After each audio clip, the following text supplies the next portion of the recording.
Hello and welcome to the Daily Millwall for Sunday the 16th of April 2023. In today's Millwall news we will start off with this from Gary Rowett bigging up the big man himself, George Saville. And this is from londonnewsonline.co.uk, the South London Press's online website. Lions boss Rowett, our big players like George Saville have stepped up when it matters. Millwall manager Gary Rowett has talked about his senior players stepping up with the recent performances and also made telling comments about the solidity of his team. The Lions are fifth in the championship and picked up their first win in 5 matches in yesterday's 2-0 victory over playoff rivals Preston North End. Midfielder George Saville's displays continued pushing forward as a strong contender for the Player of the Year award. He made a game-high 9 tackles and 5 interceptions. Only Sean Hudson 6 had more. Yes, if you've been watching the stats videos that I do on the day after a game, you will know that quite often the player that's had the most tackles in the game is George Saville. It's not the defenders. He's defending higher up the pitch and he's doing the tackles. His 61 touches was only exceeded in the Lions ranks by Danny McNamara, 72. He's been really consistent all season, but the last 4 or 5 games for me, he's stepped up to another level, said Rowett when asked about Saville's form. What you need at this stage of the season is for your big players to go in and handle the games. That's the likes of him, Coops and Uchi have stepped up another level in this last period of games. It's fantastic. It's what we need. What we need is some other players to step up again, give us that little bit more, because parts of today's performance weren't as good as we wanted them to be. Hey, what did you say before the game, Gary? You said we need to win. It doesn't matter about performances because we had a really good performance against Hull. We had 22 shots to their 6 or 8, whatever. That was a good performance. What was the result? We lost 1-0. It's time for results. Don't worry about the performances. It's a results business, buddy. All this team does is it finds a way to win games and keep clean sheets. You've got to give them massive credit for that. About 80 minutes in, I said on the sidelines, maybe we're better when we don't play very well. In those scrappy games, we don't perform as well as we'd like. But look at the amount of balls that went into our box and Coops got his head on it, the amount of times Archie stepped in to take the ball, or Sav with a last-ditch tackle. Those are parts of the game. I watched the game last night, Middlesbrough's 5-1 win over Norwich, with lots of goals and lots of chances. Part of the game, I'm not suggesting these teams need to listen to me, and what we do well is because we're very difficult to score against. That's because we've got players who will fight and do and put their bodies on the line to keep that clean sheet. And that's just important as the other side of it. It's always hard to get that perfect balance when you pick a team that you're trustworthy and will do that. And sometimes you lose a little bit from the freedom going forward. And if you pick a team that's got the freedom going forward, then we lose a little bit of what we are. And we're always looking for that balance, which isn't ideal, but it wins us games. There you go. So bigging up Saville, Coops and Hutchie about doing the hard work, getting stuck in, which is good. Yes. I would say Saville. The first time he was here, he was playing more of a attacking midfielder, scored a lot of goals, and he's come back and he's playing in a different role now, playing more defensively, and he's still doing it very well, which is good to see, and that's a sign of a true professional footballer that you're not a one-trick pony. You can adapt your game. You can change the way you play. You can play in different positions and different styles, and that's why he's a top player. He's an international for Northern Ireland. He's probably one of their first names on the team sheet, and a lot of fans don't understand why, because they expect him to be scoring goals, and they get a bit annoyed when he doesn't score goals for Northern Ireland. But he's fantastic. He's been fantastic this year, and he is a strong contender for Player of the Season. And in a normal season, he's the type of player that I would give my vote for. But like I said, I'm going to give it to Bradshaw. I think we've still got 10 days to go before the vote needs to be in. I'll probably give it to Bradshaw because it's like Phoenix from the Flames. Bradshaw had his injuries, had his problems, and he's come good, and he's started banging the goals in, which is good to see.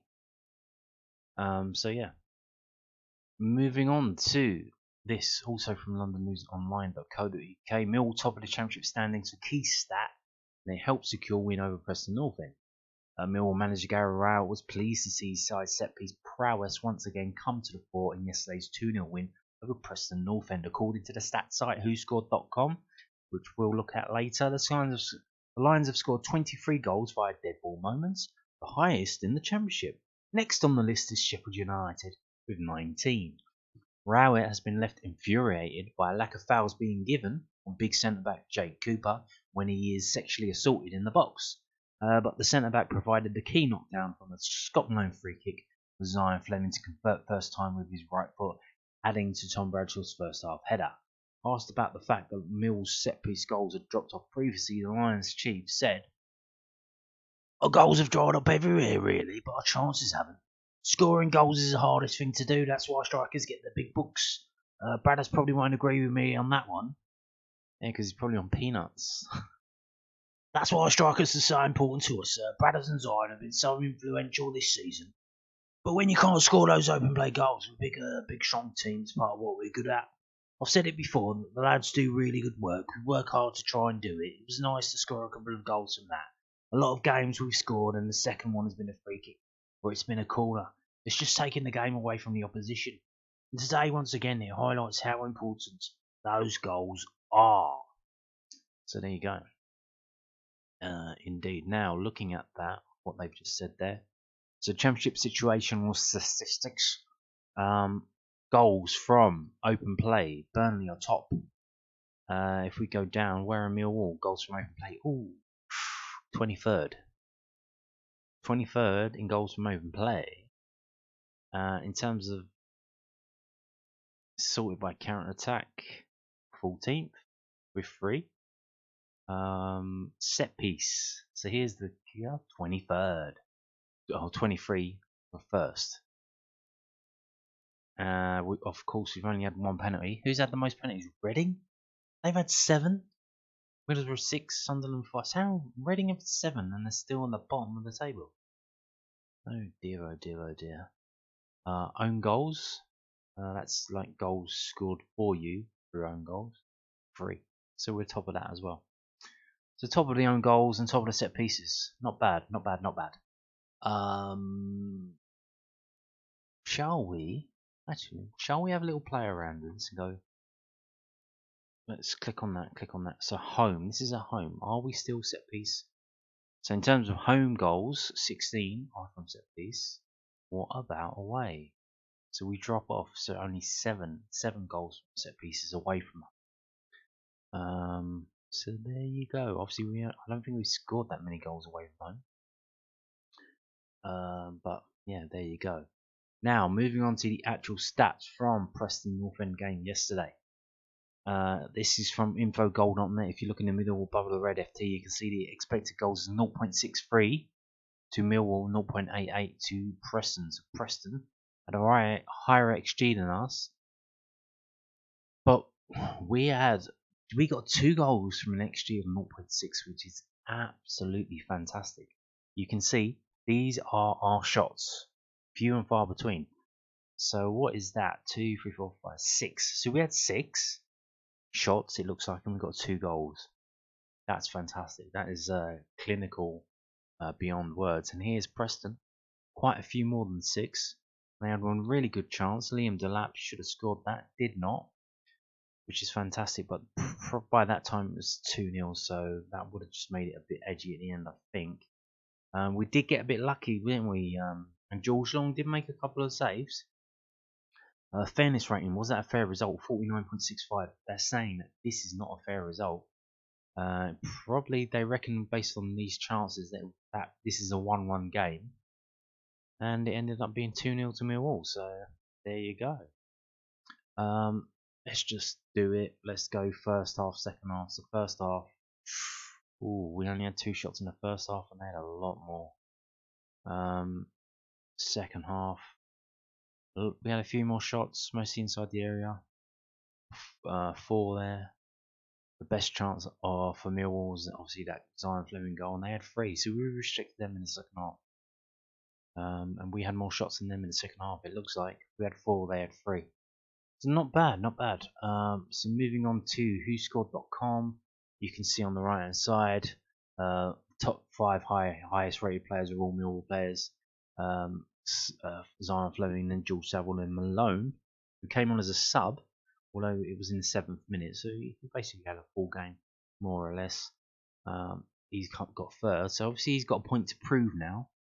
It looks like Murray Wallace is going to be out for a while, so I imagine Scott Malone will be starting in the next game. And if he wants to keep his place, he should play really well. So Millwall stole the ball often from the opposition, were effective at creating goal scoring opportunities from the flanks and from set pieces, and were strong at finishing. We lost possession often. We attacked down the right hand side and favoured long balls. Who doesn't love a long ball? What else are we doing? So here we go. Attempts 6 to 8, 3 to 8 open play, 3 to 0 set piece, and you can see there's 6 shots, 2 goals. That's 33% conversion rate. That is as high as it's ever been for Millwall since I've been doing these videos. That's very, very good. And that's all that you need. You don't need to take 30 shots and get 0 goals. Take 6 good ones and get a couple of goals. Not bad. So here we go. We were mostly going down the right hand side. And they were going down both sides equally. The directions of the shot, of course, through the middle. Shot zones. Both teams trying to get inside that 18-yard box. And they actually had 13% of their shots inside the 6-yard box. Action zones, pretty standard, wasn't it? Most of it's in the middle and then equal amounts at both ends. Player positions. Here we go. Look at this. Look at this. What's going on here? 3-3-3-1 from what was that? 3-1-4-1-1 for Preston. Okay. And for Millwall, very compact, very compact. You can see Saville 23 and Billy Mitchell 8 basically sitting on the toes of Cooper and Hutchie, both playing very, very deep. And you've got both of you got the fullbacks basically playing as wingers, playing very close to the what would you call them, outside left and rights. That's pretty interesting there. Obviously trying to deal with Preston's 17, 10 and 15, who are forming like some kind of pointed triangle. Yeah, very interesting there. Basically got a back 4, but all in the middle. Good stuff. And then you've got Fleming and Bradshaw playing basically on each other's toes. There you go. Good stuff. Let's get into it. Let's get into the match stuff. So here's the match events. Obviously Murray Wallace going off in the 7th minute seems serious. Scott Malone come on, played very well. 7 minutes later, Tom Bradshaw scores with Zion Fleming with an assist. Way, is that something like his 2nd or 3rd assist? Not bad, not bad.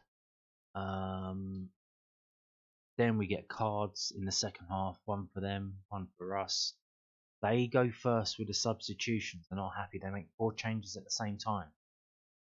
They definitely go for it. And then straight after, I don't know if these were pre-planned or they were in reaction to their subs. You got Oliver Burke, Volsama coming off for Romain Esse and Duncan Watmore, so putting on some fresh legs on those wings, trying to get them going forward.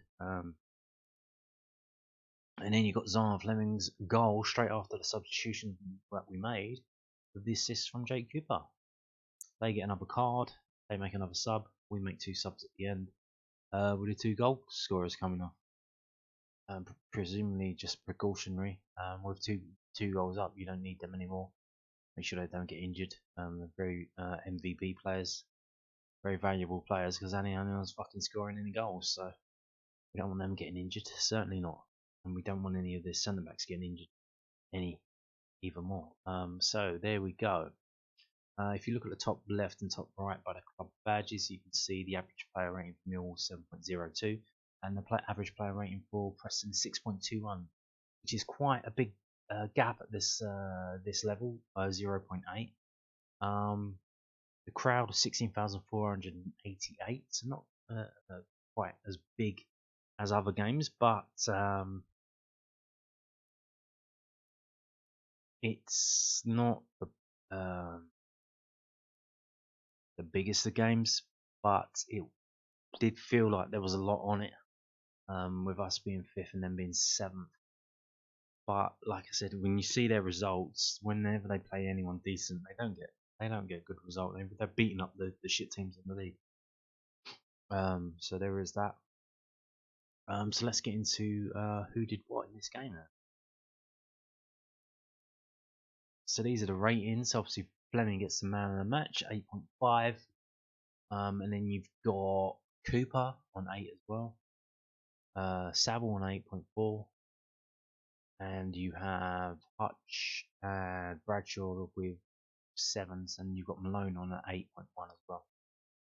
So you've got 3 players getting 8, more than 8, or 4 players getting more than 8, and you've got 2 getting 7. So the good core of the team, like Gary was saying, Hutch, Cooper, Saville doing the hard work, and then you've got Fleming and Bradshaw getting the goals. Solid spine of a team there. Hutch, Cooper, Saville, Fleming, Bradshaw. And you've got Malone coming in as well. Seasoned Sea Dog doing alright. You got a clearance off the line there. That C means clearance off the line. Total shots. Who had them? There you go. Luckily for us, Troy Parrott had most shots for them. Possession wise, 38 to 61. And for us, it was McNamara on the ball the most, 4.6, and then Burke and then Saville. So obviously, because we're going down the right hand side, that was where Burke was, and he was obviously using him to the best of what we could do. Pass success percentage. Not a lot of good passing going on from Millwall. 75 from Mitchell, 74 from Vogelsammer. George Long, his typical 31. SA down on 33. It's interesting. He's normally quite high. Dribbles 3 to 8, so not dribbling from us. Mostly passing it along. Aerials 1, 28 to 27, so even. Cooper 10, and for them Lindsay with 9, and Hughes with 6. Tackles 27 to 11, so obviously we did a lot more tackling. And Saville with 8, like I said, and the Malone with 7. Corners 2 to 4. These are the players who won the corners. Dispossess 7 to 17. That's having the ball taken off of you. That's our pressing game there, taking the ball off of Onomar, Johnson, and Cannon. Not messing around, getting at them, and getting the ball off them. So that's that. Moving on to this, which is the list of what we just saw. We have a few more things that weren't on the list before. So here are the shots. The 6 shots. So we had 6 shots. We had 2 on target, 2 goals. That is clinical. 6 shots, 2 on target, 2 goals. Fantastic stuff. Absolutely brilliant. So yeah, who had the most touches? McNamara, then Saville, then a bit of a drop to Billy Mitchell, and then Malone. Yeah. Offensively, did we get offside? No. Unscheduled touches, standard really. Defensively, who did what? So obviously Saville, Malone, and the big drop off to Fleming. Again, Fleming doing the tackling as well. He does a lot of tackling. He's not just an out and out forward. He does do some dirty work as well. And you can see here, look, they've listed Billy Mitchell and George Saville as playing as DMC. So like we saw in the player positions average, they were playing deep. They were playing quite deep. Interceptions, Hutch the leader with that. Then Saville again with 5. Saville's done so much in that game. Saville had 8 tackles, 5 interceptions, 4 clearances. And for some reason, he's still not man of the match. Simon Fleming gets it with 8.5. Probably because he got a goal and an assist that pumps him up. But, you know, in terms of unsung hero in that game, that's got to be George Saville, isn't it? So there's that. Clearances.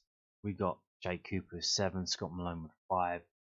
Then Saville and Mitchell with 4 each, and Danny Mack with 3. And even Bradshaw there with 2 getting involved. Block shots.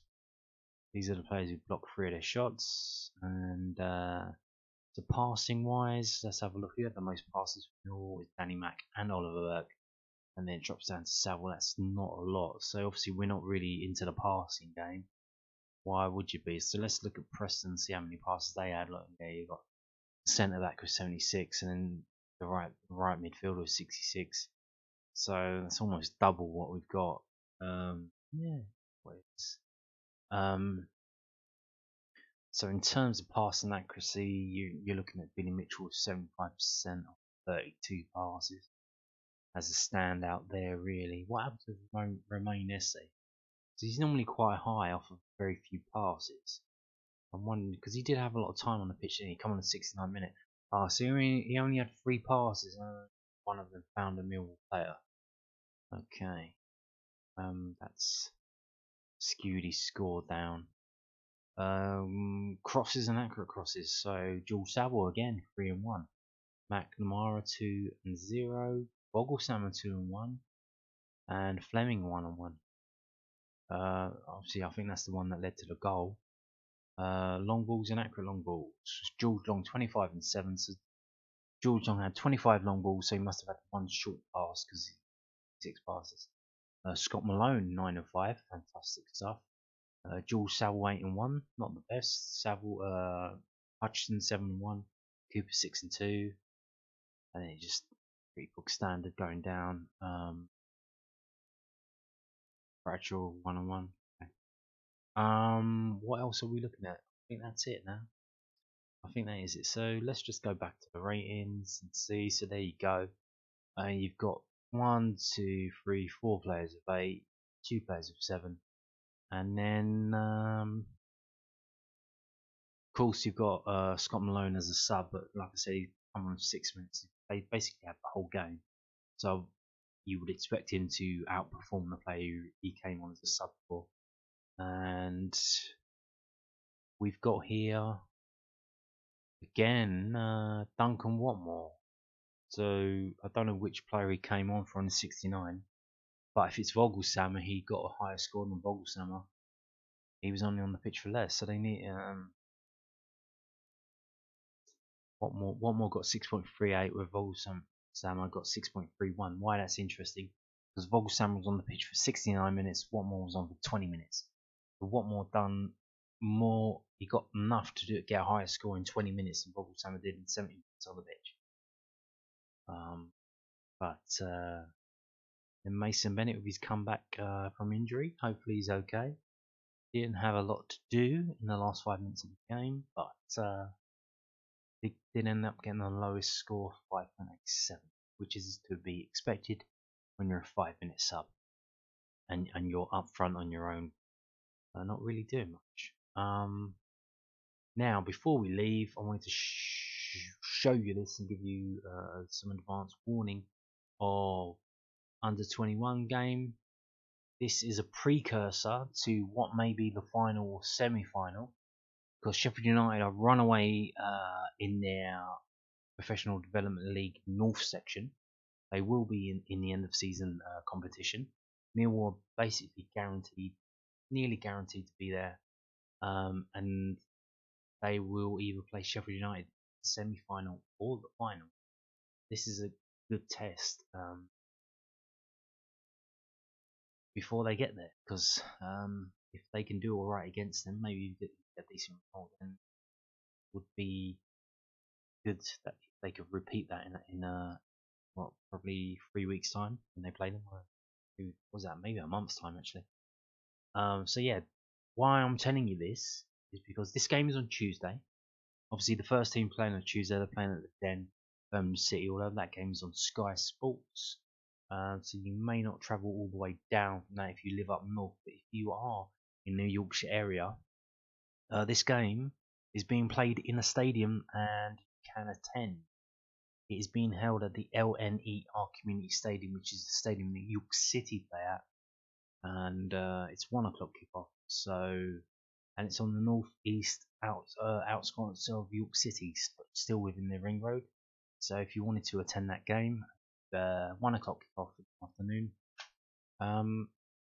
Sheffield United do sometimes put their games live on YouTube, under 21 games, but seemingly only the ones at Bramall Road, because obviously they have all the cameras and all the equipment set up there, so it's easier for them to do that. So I don't think that this game will be on YouTube or broadcast live. So I think if you want to see the game, you've got to go to the stadium. So there you go, just giving you advance warning of that. And on that note, thank you for watching and goodbye.